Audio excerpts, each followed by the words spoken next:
welcome to day 2 of ISH.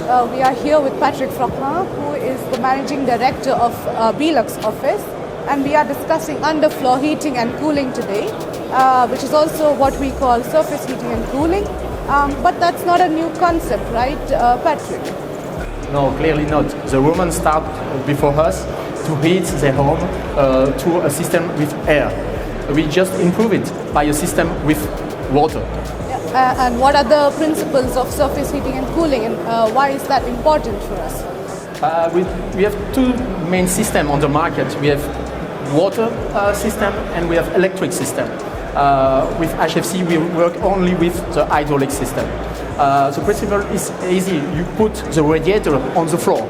So you have a circuit with pipe of cables who heat the floor to the room with a lower temperature. Yeah.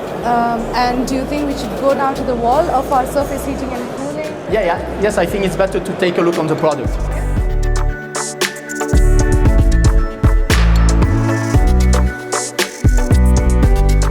As I said before, you put the radiator on the floor, and with different kind of system to do that. The principle of underfloor heating is to work with low temperature, max 40 degrees, 45 degrees, compared to radiator system 50 or 70 degrees. So you decrease the temperature, so you decrease also the bill of the consumer, because each degree is less, you spare some money. Clearly, with underfloor heating, you can heat all the room with different temperature and with an homogeneous temperature inside the room. We avoid cold spot, for example. Yeah, and so with homogeneous temperature, does that mean all the rooms are heated at the same temperature, or can we change that? What does that mean? No, clearly you can choose. We make also the choose during the calculation. The calculation make difference between a kitchen, a bedroom, or a living room. But also you can monitor and you can remote the system by controller. We have our commerce platform here. We can locally remote the system and decide which needs of which degrees you make for the room. Yeah. And what does Albert's hydronic flow control do in kind of perfecting these systems? We start with different kind of product, but our job starts with the calculation. We need to make the complete calculation, take in account the content of the system, because the height available, also the covering, the floor covering, it's very important to make the good calculation. Also different system, but it's not the same way to put on place. So we need to discuss with the installers if one is easier than the other. So we have two aspects, the calculation and the easy way to put the system. And does that mean that we only use it in new buildings, or is it possible also in renovation? Clearly not. At the beginning, mainly underfloor heating was used in new building because it was more insulated. But now also in renovation we have insulation. So we can put the system also in renovation. But for that we need to know what is the weight available or not. But we can start a system above 22 millimeters, for example. But we do also in residential, industrial, commercial building. I have a customer here at the ESH. We make all the shops of this wholesaler in underfloor heating. It's another way to heat commercial building. Yeah. And are there any quantifiable benefits?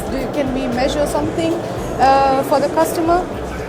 Clearly, the first thing is you have a best comfort, thermal comfort, with lower price, because as I say, you work with low temperature. You have the same comfort. For example, if you heat a room with 80 degrees, you have the same feeling than with the radiators of classic system on 21.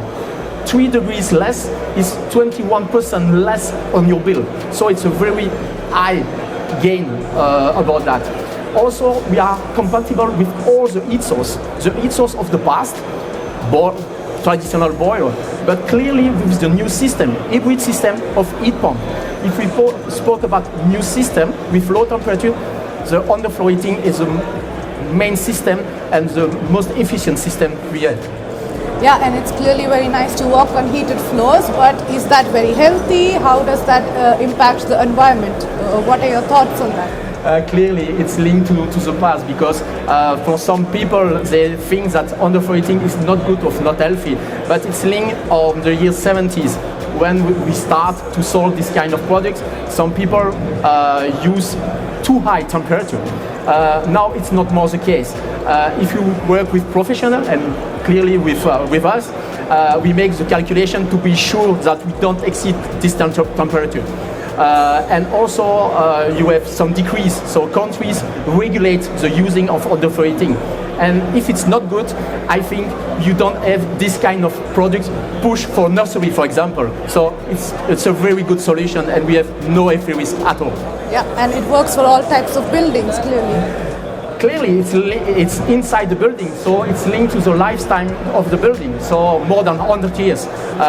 With classic system, you need to renovate during the life of the building. With underfloor heating, nothing. So let's say surface heating and cooling is the future. I think it's the future, and I think it's also the best solution we have until now to have the best comfort.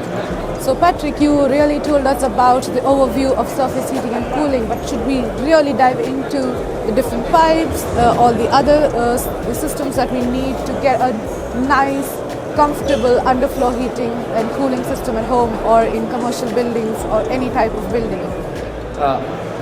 With HFC we start before, because we make also the regulation and the connection, but we focus only on the floor heating today. It's for another session. We have different systems, and clearly it's adapted to the situation. So we have different kind of situation of different possibilities on the field. So we need to have this different solution and to adapt the solution to what we have on the field. With HFC we have all the solution, and as I said before, we start with 22 millimeter solution. So with this kind of solution, the other is more traditional. For example, if we have isolation, polyurethane isolation, we can start with a tacker system. The other one is also common. If we work without chap, we have also this system with drug system. We have also different kind of pipe. It's not better than another one. And clearly, what is our main signature is our collector. We have a polyamide collector, and with this kind of collector, you can choose heating and cooling without changing the system, because it's made for the two. So it's a very nice solution. And after that, we have the regulation, our regulation, to be sure that the system is working perfectly into the home. I think we have, that was quite clear, and perhaps if other people have more questions, they will come to you directly. You are welcome.